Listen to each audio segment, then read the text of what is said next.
nós possamos compreender aspectos atinentes à realidade da nossa vida, principalmente da nossa existência atual, para que nós possamos dar um ressignificado, um significado efetivo e real, objetivo, para as nossas vidas.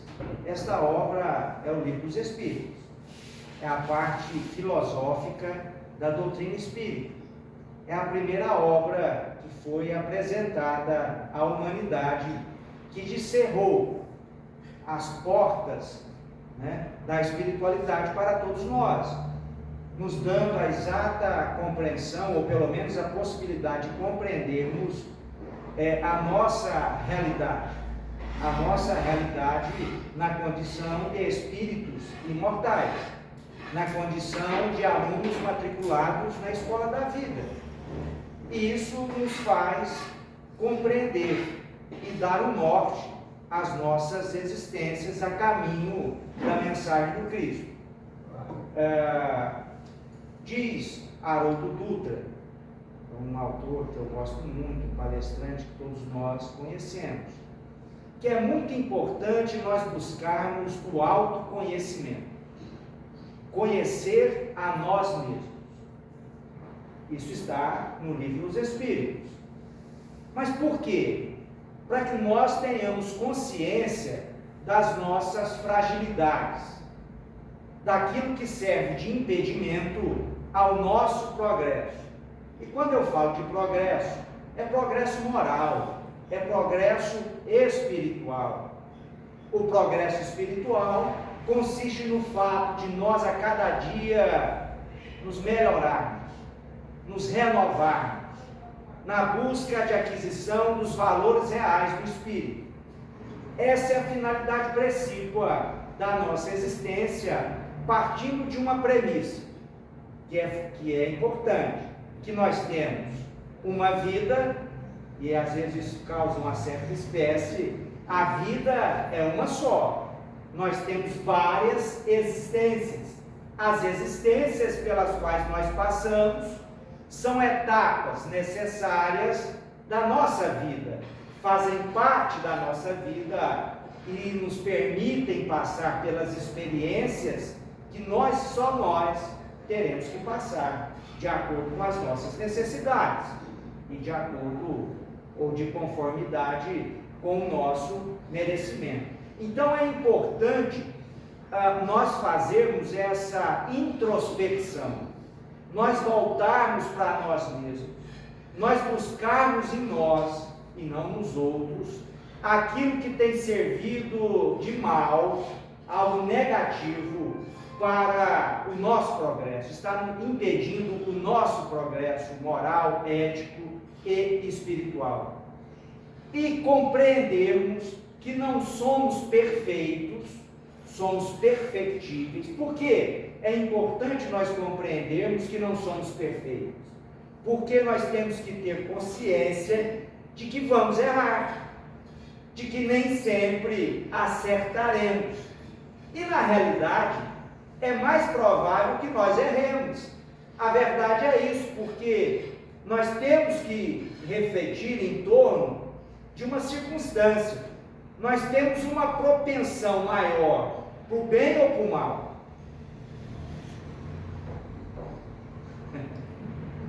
Muita gente não vai aceitar. Vai falar, não.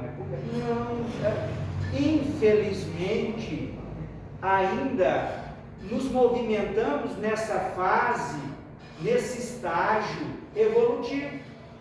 Nós temos ainda muita facilidade para praticarmos o mal e muitas dificuldades para praticarmos o bem.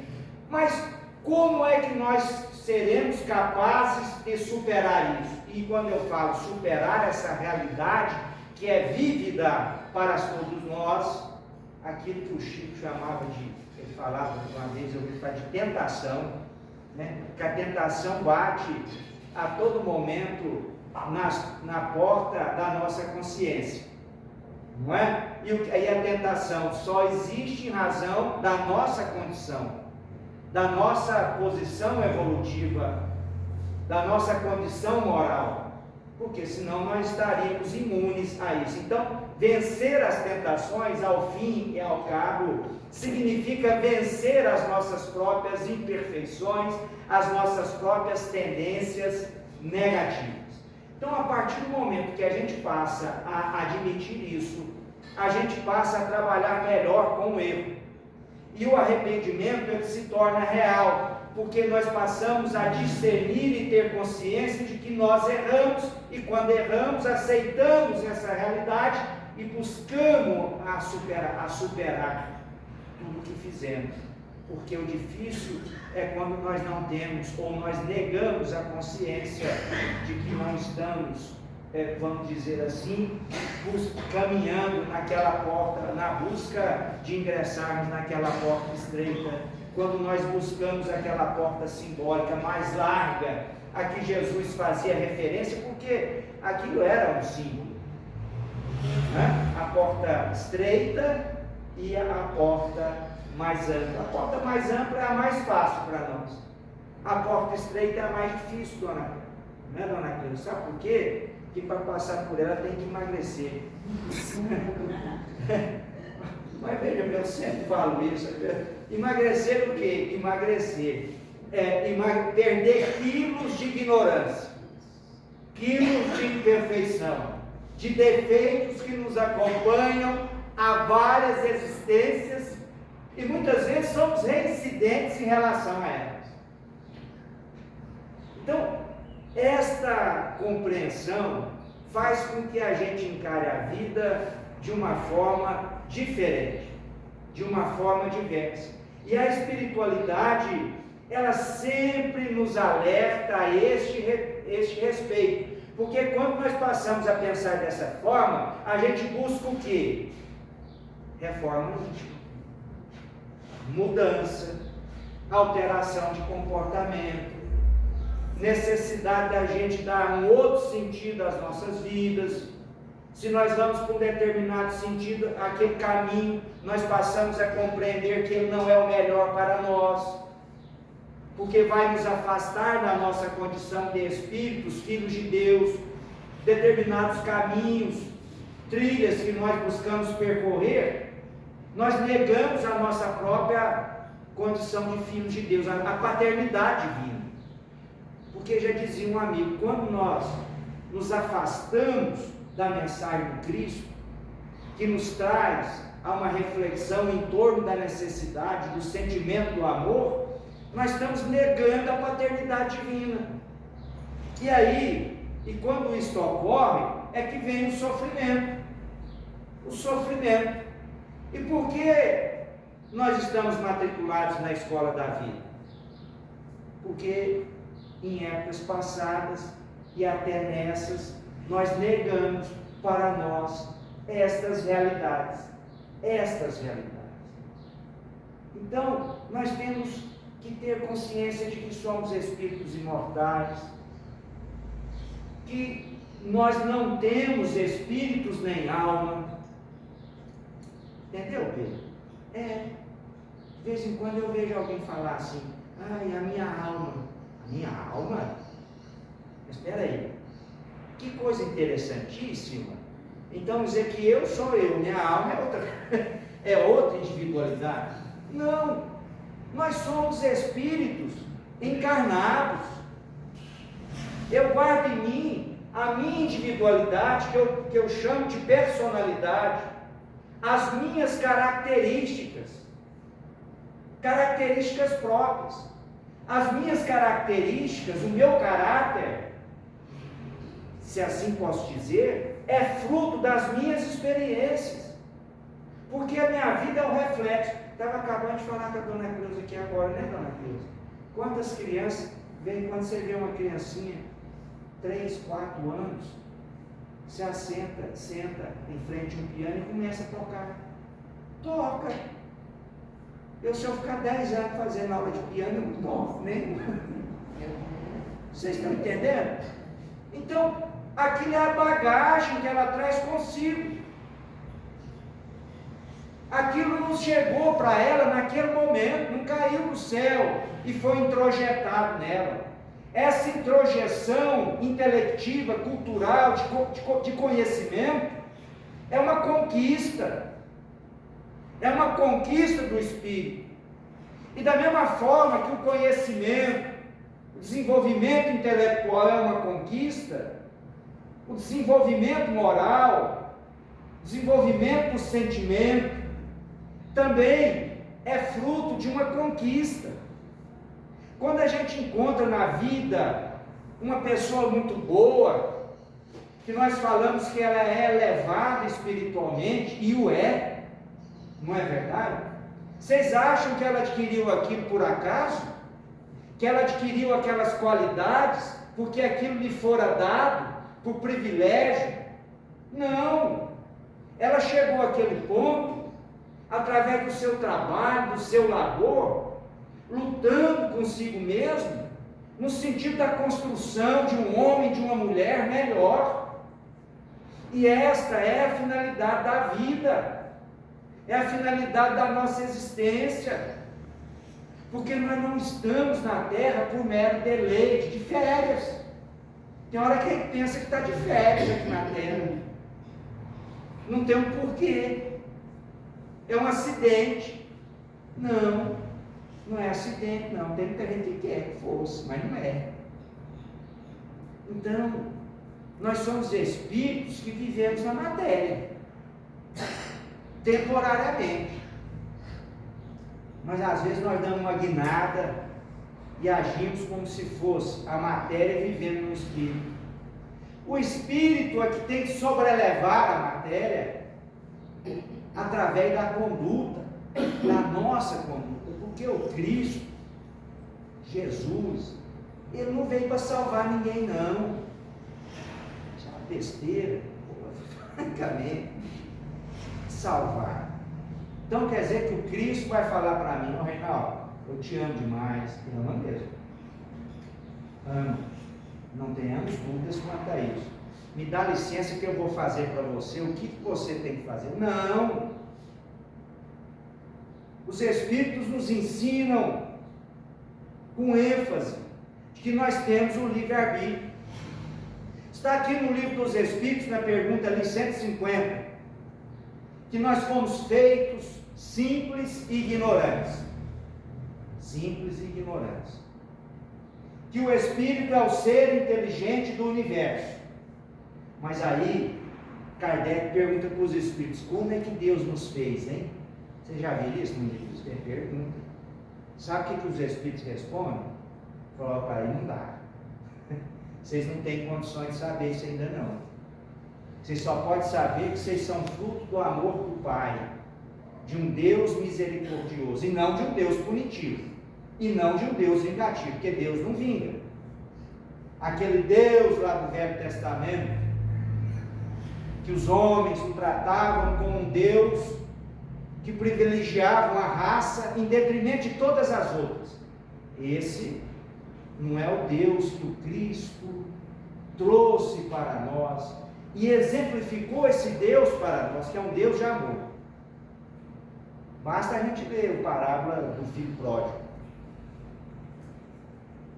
Quem não leu, leia, cara. Filho pródigo. Aquele filho que desobedeceu o pai, que não ouviu o pai. O pai é um Deus. Se afastava das leis divinas. Lá não fala, mas a parábola é simbólica. Aí um dia aquele filho fez tanta besteira que ele resolveu voltar ao regaço do pai, ao lar paternal. E o que o pai fez? O recebeu de braços abertos. Você não desconfia quem são esses filhos, não? Nós ainda estamos querendo voltar, nós não voltamos não, nós estamos caminhando. Não é verdade? Nós estamos caminhando, tateando, lutando conosco mesmo. Porque o Pai, Deus, sempre vai estar nos aguardando e nos dando oportunidades para que cheguemos a cada dia até Ele, compreendendo em toda a sua extensão. E essa dádiva essa oportunidade que Ele dá para nós é através de qual instituto? Reencarnação. Através da reencarnação. Né?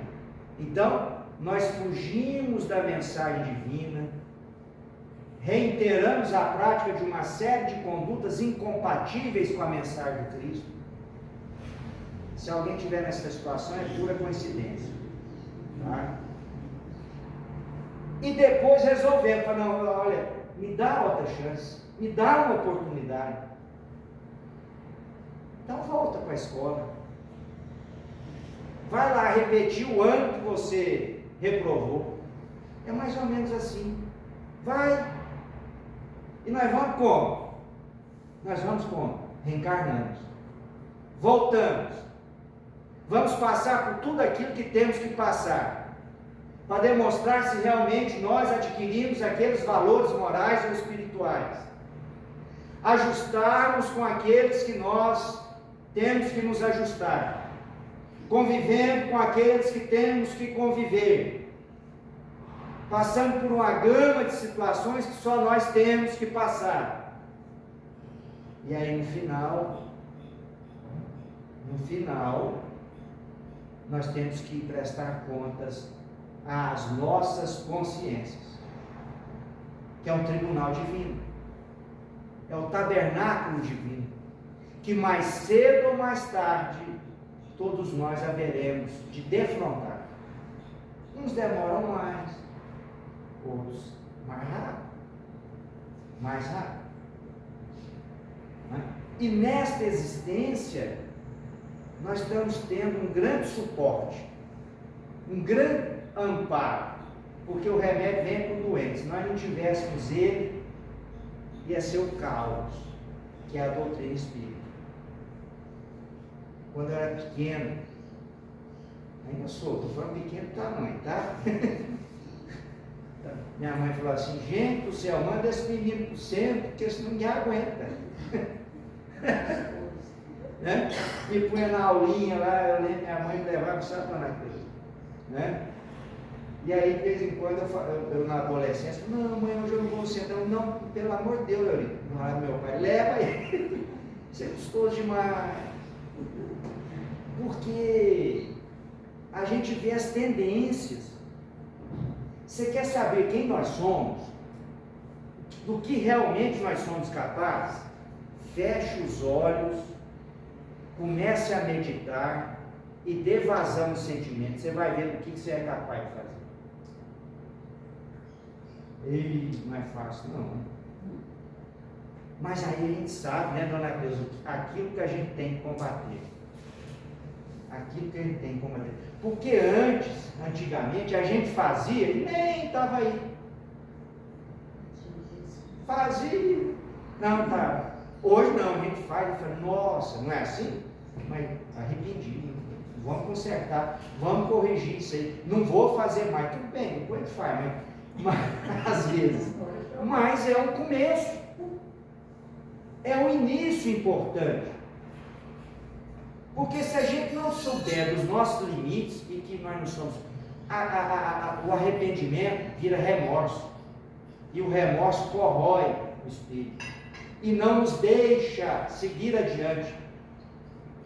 O arrependimento é bom quando ele nos leva a um movimento, a uma mudança, a um nível de conscientização que nos permita uma mudança.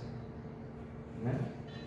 E aí, na doutrina espírita, a gente passa a compreender muitas coisas. Por exemplo, aqui está na lição, o mundo dos espíritos. O mundo dos espíritos. Né? Interessante. O desencarne. É lógico, o instinto de sobrevivência, os espíritos nos explicam isso. Ninguém quer falecer, ninguém quer desencarnar. A gente é óbvio, porque isso faz todo sentido.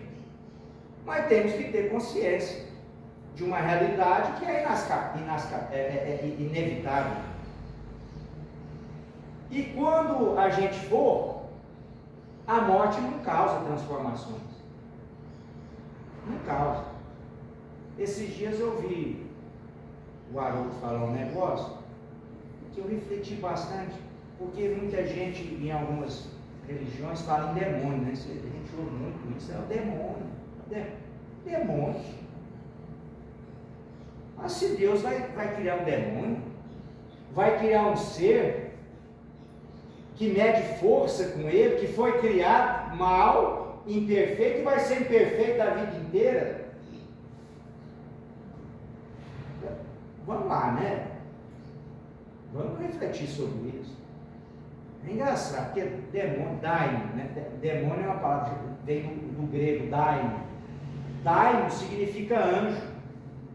Olha o tanto que é deturpa as coisas. Anjo, daimon. Sócrates tinha um daimon, um anjo. Sócrates conversava com ele, aí eu vou falar que ele era doido. Mas era um anjo bom.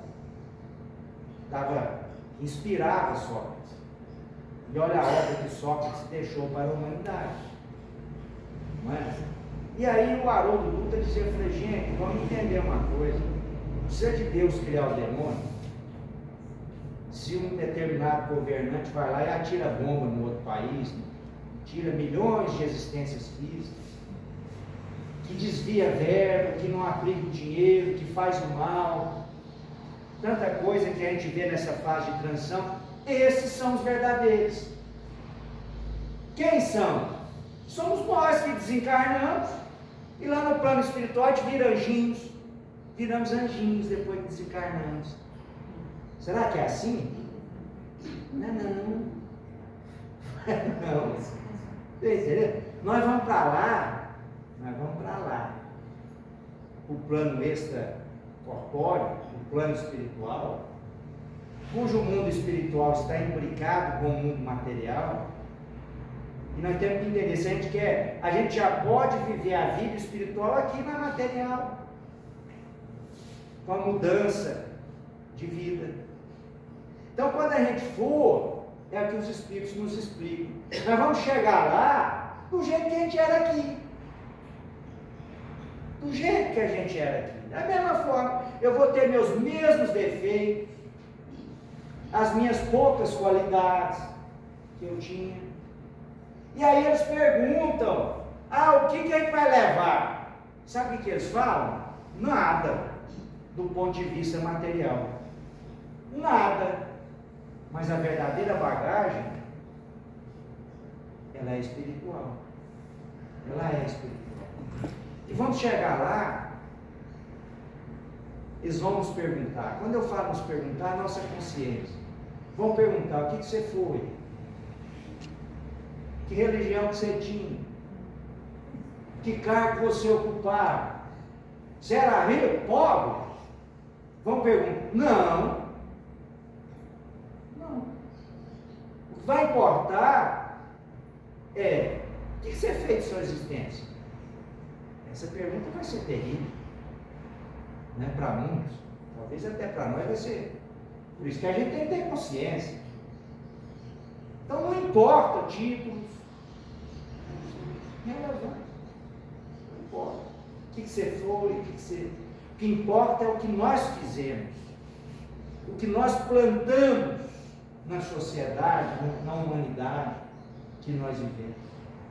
É isso que é relevante. E quando nós compreendemos isso, nós conseguimos dar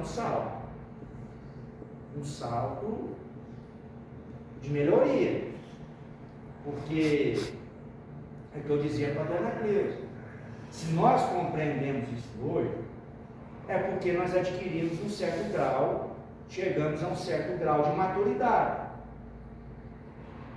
Tem pessoas que não adianta a gente falar o que nós estamos tratando aqui, adianta? Não adianta. Né? É aquele que está forte, né? De que adianta jogar pérolas aos. Né? Não vão entender. E a gente tem que respeitar. A gente tem que respeitar. Mas não temos que nos deixar levar por aquilo. Nós temos que ter nosso posicionamento. E não só o nosso posicionamento, a nossa compreensão, mas que a nossa conduta seja uma consequência dessa nossa compreensão. Porque senão nós vamos agir de forma Hipocrisia, não é? Hipocrisia é você saber falar, entender e agir em desconformidade com o seu discurso íntimo, a sua compreensão da vida, não é? É a mesma coisa você escrever um livro. Uma vez eu encontrei um autor de uma obra jurídica e eu citei a obra dele. E na época eu era advogado, e eu fui fazer uma sustentação oral e eu citei. E eu citei pensando assim, não, mas se eu citei, ele é o julgador, ele vai julgar, agora é favorável a mim, né? Aí o que ele falou? Falou, não, uma coisa é a doutrina, a vida teórica, a outra é a prática. Eu falei, danou-se. Então uma coisa é o que ele entende da vida, que ele acha correto, mas ele não pratica, porque a realidade não permite isso. Olha, o que é isso? Assim, nós não podemos falar na nossa vida, fazer na nossa vida essa incongruência, essa incoerência. E às vezes, assim agimos. Nós vamos agir de vez em quando assim, mas a gente tem que combater isso. Nós temos que lutar contra isso. Esse é o nosso grande desafio. Então, Allan Kardec, no Livro dos Espíritos, Allan Kardec era um pedagogo, era um cientista, um espírito extremamente preparado para a missão que Jesus confiou a ele. É importante, né, dona Cláudia? A gente dizer isso. Kardec foi escolhido pelo próprio Cristo, né, em razão da sua condição. E Kardec sempre foi muito didático, muito claro nas suas proposições, buscando uma resposta. E a resposta que ele buscava, talvez, não era nem para ele, era para nós. É uma resposta que é atemporal, não é? É atemporal. Então, Kardec, por exemplo, ele dizia, para facilitar a nossa compreensão, o que é a alma? A alma é o espírito encarnado. O que é o espírito? É a alma desencarnada. Aí pergunto para ele, mas a alma então é o mesmo que o espírito? Ele falava, é a mesma coisa. Somos nós encarnados. Eu poderia até dizer o seguinte, se eu pudesse agregar isso ao meu patroninho, né? Eu sou o espírito, um espírito que hoje tem um nome. Nessa existência, é conhecido esse espírito com qual nome? Reinaldo Alceiro. Já tive vários. Mas o nome é o rótulo. A essência, que sou eu, é espiritual. E a individualidade espiritual de cada um de nós, é uma conquista nossa. É nossa. É um patrimônio nosso. E nós não perdemos. Tanto que quando pergunta lá, numa determinada existência o espírito pode retroceder moralmente? Eles respondem, retroceder não, pode estagnar. Porque mas vamos entender, quando o espírito adquire aqueles valores, ele adquire, nós adquirimos, acabou. Aí eu tenho que entender isso, não é? Tenho que entender. Eu estou no limite da minha paciência. Não, se eu estou no limite é porque eu não tenho paciência ainda, quer dizer, a minha paciência. O dia que eu tiver paciência, eu supero tudo. Eu tenho uma paciência mediana, uma resiliência mediana. Porque o espírito, quando ele adquire esses valores, quando ele adquire realmente essas virtudes, acabou. Não tem mais. E Kardec ainda pergunta, existe a possibilidade de um espírito imperfeito continuar imperfeito para sempre? Interessante isso, né, dona Cláudia? Eles respondem, não, definitivamente. E eu lembro até que o Emmanuel disse, no Consolador Prometido, disse que a única fatalidade que nós temos é a perfeição. Nosso destino é a perfeição. É lógico, uns vão demorar mais, outros menos, mas todos nós caminhamos nesse sentido, né? E eles perguntam, e Kardec ainda pergunta, eu gravo muito essa, me chama muita atenção, diz assim: todos os espíritos passaram pela fieira do mal? Dentro desse processo evolutivo, porque nós estamos reencarnando, não é a primeira vez, mas estamos aqui. Todos passaram por isso, porque eram imperfeitos, tiveram, né? Todos, é lógico, passaram por processos semelhantes, mas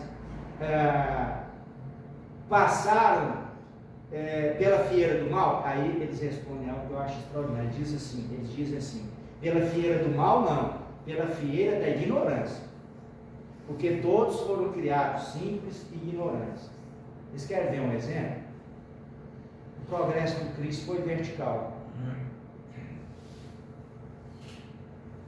Foi. O nosso, sabe como é que é? É sazonal. Viu, Pedro? O nosso, se a gente pudesse fazer um gráfico do nosso progresso, ele ia ser meio torto, né? Ia ser mais ou menos quando a gente vai fazer um elétrico, mas não ia ter homogeneidade, não. E quando ia dar uma balançada, né?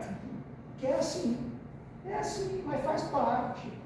Mas é importante a gente saber disso.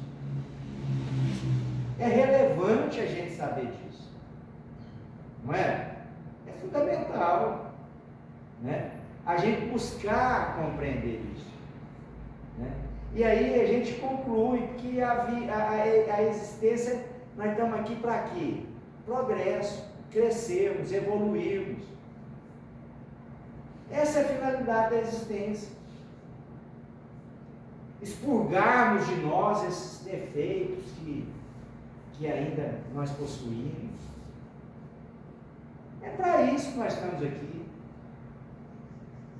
não é? Mas como? Através da convivência, através da vida em sociedade, através das diferenças, através do compartilhamento de sentimentos com aqueles que são afins, vivendo com aqueles que não são afins, que antagonizam conosco, que às vezes, né, na família isso é muito comum, no trabalho, em qualquer lugar é assim, não é? Tem gente que é engraçada, ela fala: ih, meu santo não foi como o fulano do Beltrano. É lógico, tem uma verdade, tem um sentido isso, mas aí a gente tem que entender, mas por quê, né? E será que é possível reverter isso? Às vezes, quando na família reencarna alguém lá, que é de difícil trato, né? Complicado, a pessoa não tem, todo mundo tem lá. Tem um desse jeito na família. Quando tem dois, já a coisa fica mais emocionante. Mas temos, todos nós temos. Olha, gente, isso é uma oportunidade. É uma oportunidade da gente reverter esse quadro. Não é? Reverter. Às vezes a gente fica triste porque a pessoa não pensa igual a gente, né? A gente busca orientá-la, trazê-la para mais próximo da gente, mas elas recusam. Continuemos com a nossa conduta, com a nossa ação, com uma insistência moderada, né? Sem agredir. Que tudo a tempo e a moda. Tudo chega a hora. Nem antes, nem depois. É igual acontece conosco. Nós só conhecemos a doutrina espírita, eu não sei, mas eu acho que eu conheci nessa existência. Por quê? Porque nessa eu já estava preparado. Acredito, sim. Para aceitar, para buscar compreender. Não é? Tem pessoas que não são assim, seguem outras religiões, mas aquilo está fazendo bem para elas, que maravilha. Tá bom, tá ótimo, elas estão felizes? Que ótimo, que toda religião nos leva ao mesmo objetivo, à mesma finalidade. Não é? Todas. Nós é que de vez em quando deturpamos. Não é? nós é que tínhamos que compreender que a necessidade de nós nos adaptarmos ao Evangelho.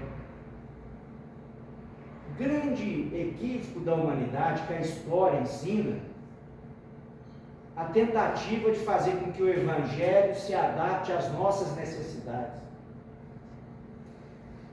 Esse foi o grande equívoco histórico da humanidade. E aí a gente, durante muito tempo, tergiversamos o Evangelho de Cristo.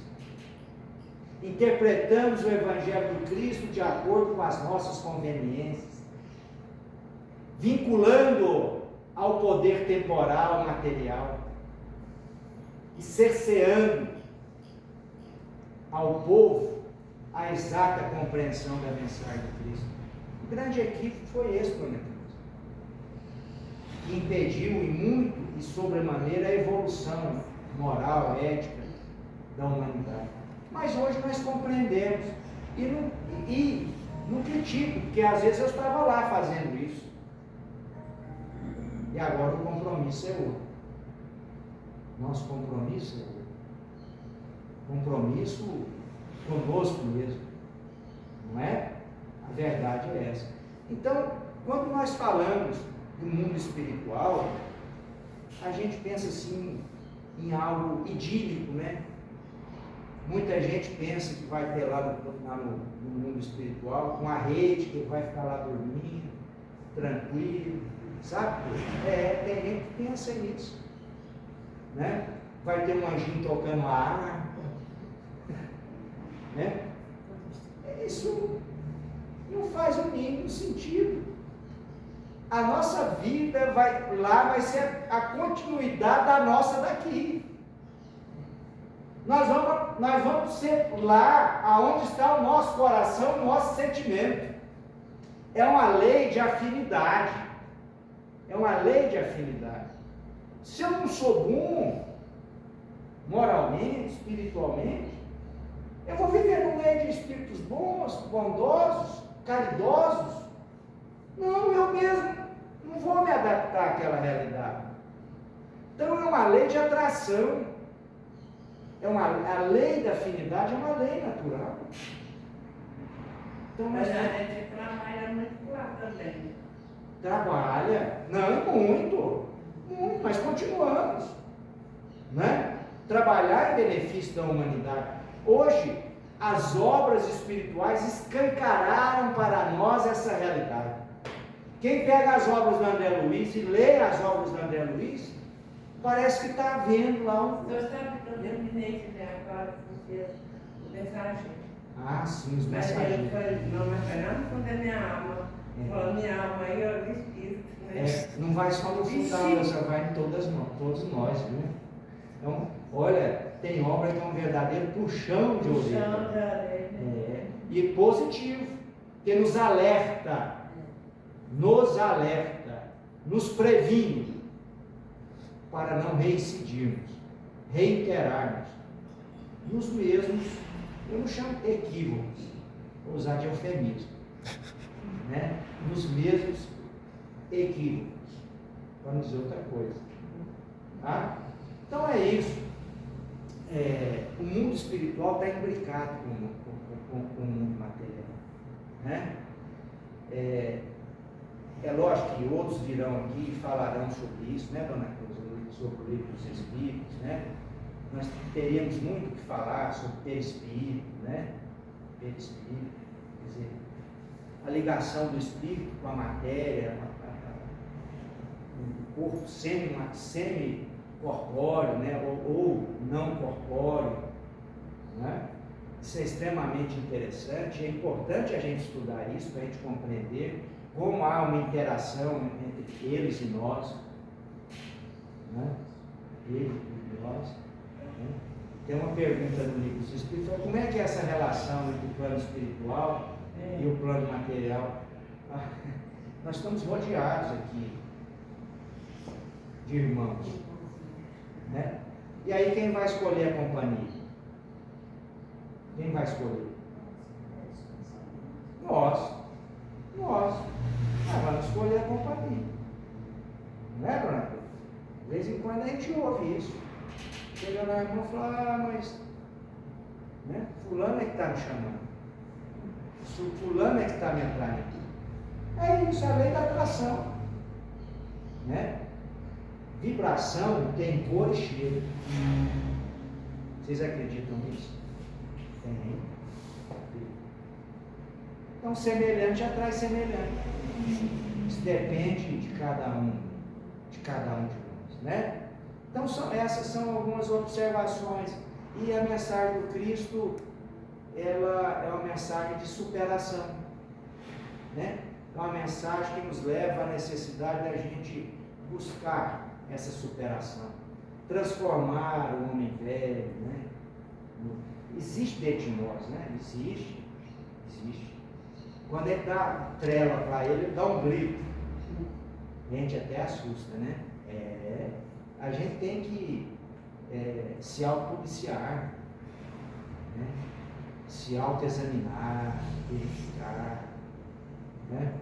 Não dar vazões a esses sentimentos negativos, buscando transformar aquilo que nós temos de potencialidade, né? Que nós somos.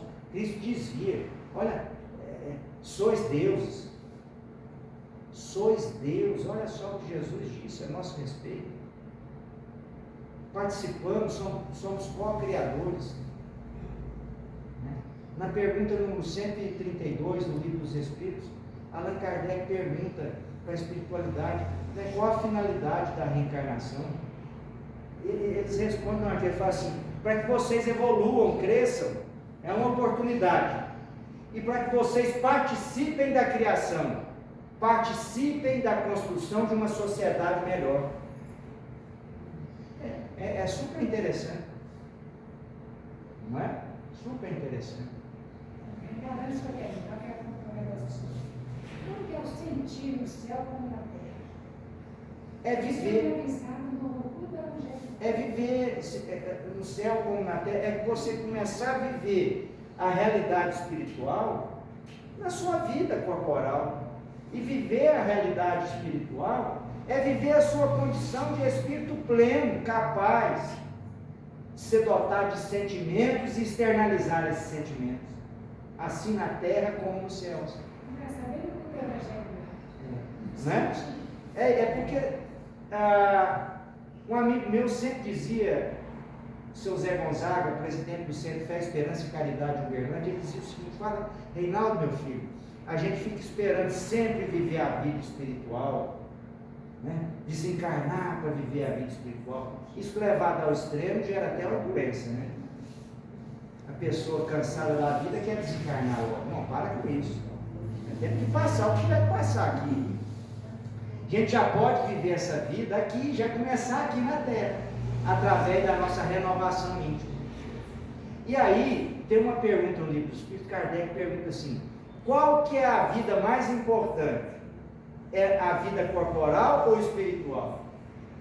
Aí, eles respondem, mas nós temos que fazer uma observação. Eles falam assim, não, é espiritual.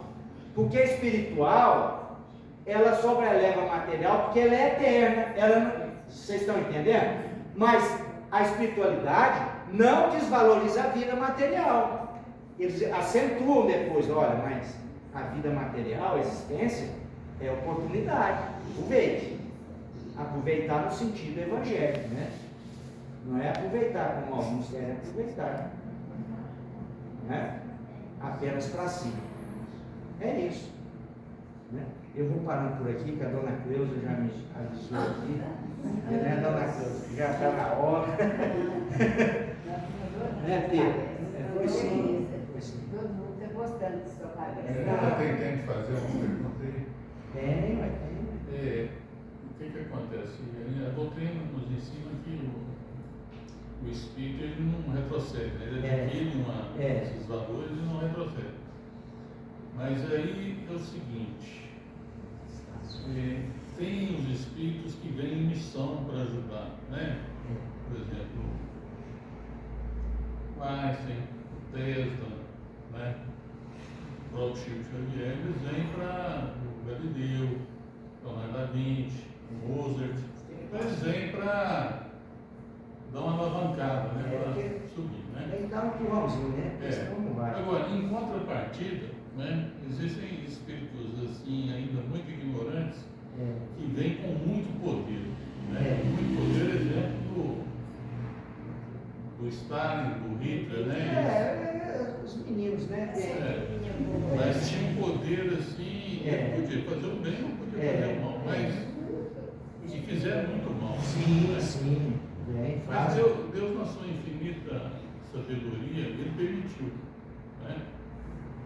Deus não permitiu que eles viessem ao mundo com aquela finalidade. Aquilo é fruto do livre-arbítrio deles. Tudo bem.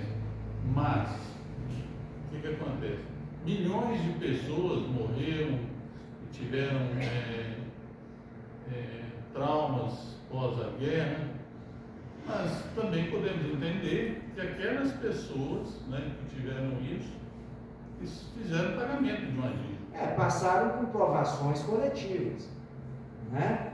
Estavam inseridas naquele contexto, no contexto daquela realidade por eles vividas, né? Isso é a realidade. Agora, vamos entender, tudo aquilo poderia não ter ocorrido. Mas como que essas pessoas iam pagar as dívidas? Não, poderiam de outras formas, de outras maneiras, né? Poderiam às vezes demorar um pouco, poderiam ter um prolongamento de suas existências, mas assim, vamos entender, esses espíritos reencarnam, eles têm essa propensão, mas incumbe a eles a refrear esses sentimentos. E aquelas pessoas que passaram por essas provações, elas poderiam se conscientizar de outra forma. Quando Cristo diz que o amor cobre a multidão de pecados, isso tem um significado muito grande. Eu posso, por exemplo, encarnar, ter passado por uma provação, mas por que a provação é necessária? Para mim se conscientizar da necessidade da mudança.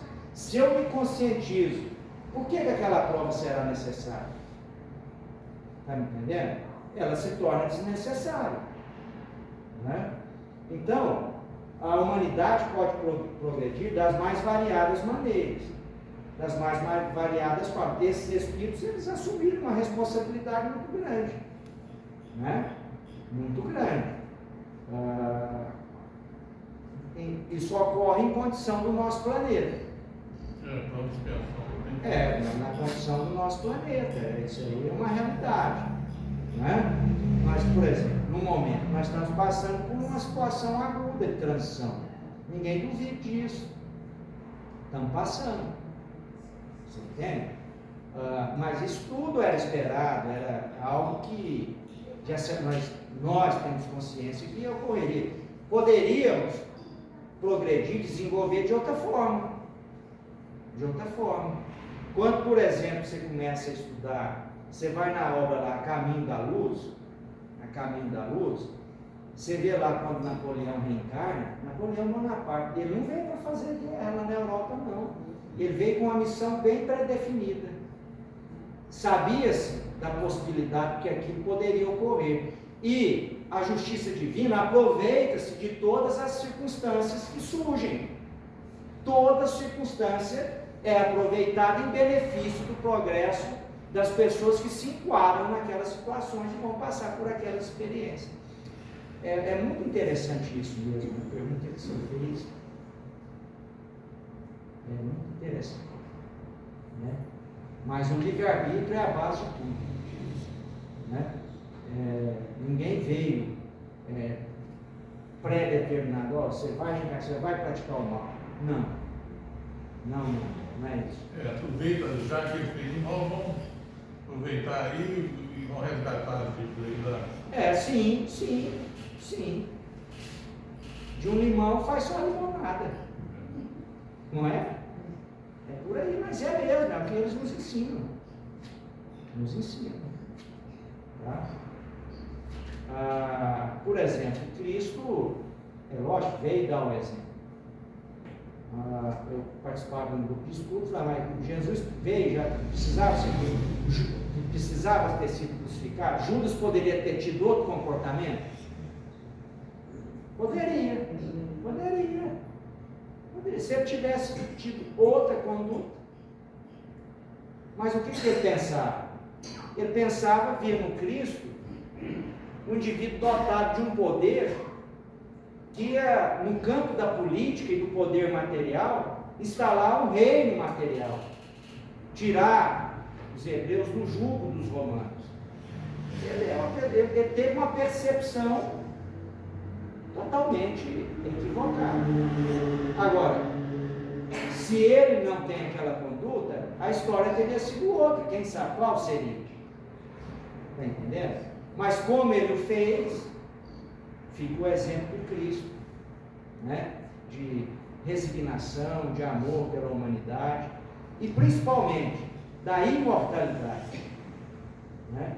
Aquilo que muitos entenderam por ressurreição da carne, a ressurreição do Espírito, que mostra a condição de espíritos imortais. Eu, particularmente, assim, Pôncio Pilatos, né, para Cristo dar o exemplo, ele praticamente ele autorizou. Ah, sim. Olha, o Emmanuel não conheceu Jesus naquela época, né, dona Cruz? Emmanuel conheceu Jesus. Emmanuel era um senador romano, tribuno, Publio Lentulus. A filha adoeceu, ele teve um encontro com Cristo. Cristo concitou. Ele negou. Imagina se Emmanuel naquela época abraça a mensagem de Cristo. Ele narra isso. Emmanuel narra a história dele naquele momento. Então, há variantes, né? Deus nos concedeu um livre-arbítrio, e o livre-arbítrio se desenvolve à medida da nossa capacidade de compreensão, à medida da nossa capacidade de compreendermos e termos discernimento. No reino animal não tem livre-arbítrio, só no reino nominal, nós, espíritos que alcançamos essa condição. Muito interessante, muito interessante. Mais alguma pergunta? Alguma dúvida? Pergunta assim. É demais, dona Creuza. É uma obra, o Livro dos Espíritos, que a gente tinha que ler mais, né, dona Creuza? A gente tinha que ler, refletir, né? Mas assim, a gente vai lendo, né? Nós vamos lendo, vamos refletindo. É assim mesmo. A Miramês, ela falava um negócio, porque de vez em quando a gente fica preocupado, mas tem que preocupar, né? Fala, poxa, eu poderia estudar mais, porque o estudo, né, é importante, né, para a gente sair de um estado de ignorância. Mas Miramês, ela fala um negócio que é extraordinário. Ela disse o seguinte, olha, o Evangelho é o remédio. O Evangelho, e é um remédio para nós. É um remédio para o Espírito. Só que remédio, você toma ele em doses fracionadas, para que você possa compreender. Né? Pelo menos para mim isso é uma realidade. É uma realidade. Eu vou aprendendo, a gente vai aprendendo, a gente vai estudando. É um processo. Né? A não ser aqueles espíritos muito evoluídos, como por exemplo Eurico Barçanufo, que leu o Livro dos Espíritos numa noite. Né? Ele amanheceu, segundo ele, agora, ele me fala, ele amanheceu espírito. Ele falou, é esse aqui, é esse aqui. Agora, um espírito assim, eu vou ser bonzinho para mim, mediano, igual eu, mediano. Não, é mediano. A senhora é minha amiga, a senhora vai querer falar, não é. É, mediano, eles têm que ler várias vezes. Tem que estar sempre lembrado, não é aquilo. Mas faz parte da vida, é assim. É sério. O importante é a gente ter consciência disso. Né? E seguir, vamos em frente. A vida nos convida, Cristo nos convida. A toda hora nós somos convidados. Né? A participar da parábola do festim de bodas e sermos convidados e aceitos. Né? Porque lá na parábola do festim de bodas, teve uns lá que foram recusados. Você aceita, se Deus quiser. É isso. Obrigado pela atenção.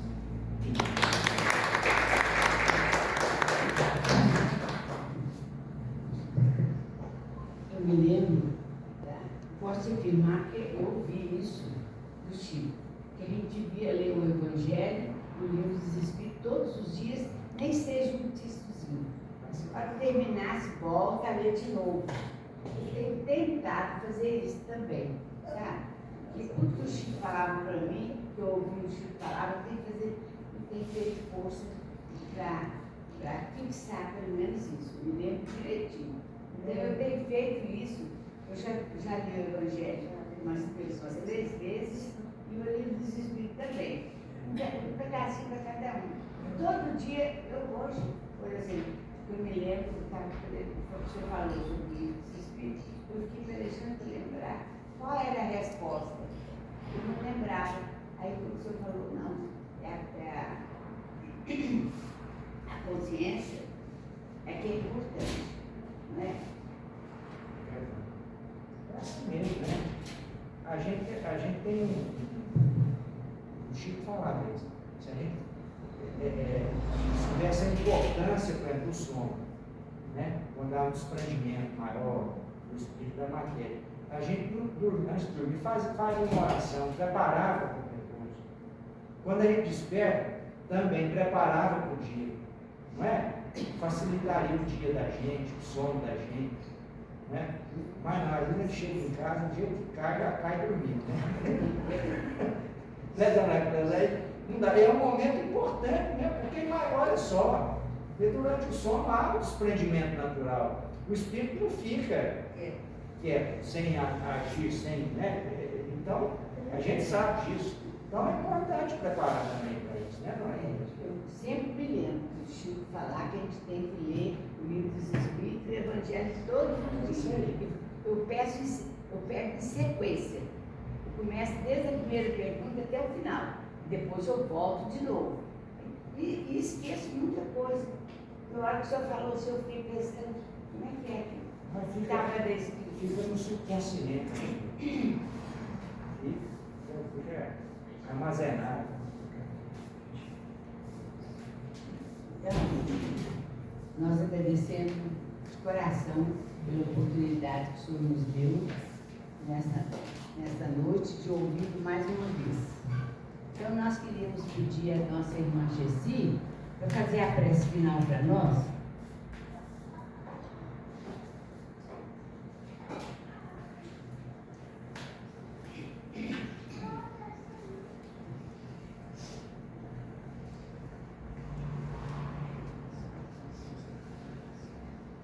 Bom, diante de todas essas considerações, né, essas palavras de alerta para todos nós, só temos a agradecer. Agradecer a Jesus essa oportunidade, agradecer ao nosso irmão, doutor Rinaldo, pela brilhante, vamos dizer, palestra, né? Ele não mostra muito, mas os esclarecimentos que ele nos trouxe. E só temos a agradecer. Gratidão pela nossa vida, pela nossa família, nossos amigos e todos que contribuem para o nosso aperfeiçoamento, né? No dia a dia. Então, só temos a agradecer a tudo que Deus nos concedeu. Vamos encerrar essa breve palestra, esse breve encontro de hoje, né, com o coração cheio de gratidão. Vamos continuar com a nossa prece que Jesus nos ensinou, assim como nós iniciamos nossos estudos de hoje. Vamos encerrar com essa oração que o nosso Mestre Jesus nos trouxe. Pai nosso que estais no céu, santificado seja o vosso nome. Venha a nós o vosso reino. Seja feita a vossa vontade, assim na terra como nos céus. O nosso de cada dia nos dai hoje. Perdoa, Senhor, as nossas ofensas, assim como nós perdoamos aqueles que nos têm ofendido. Não nos deixes cair em tentação. Livra-nos, Senhor, de todos os males. Que assim seja.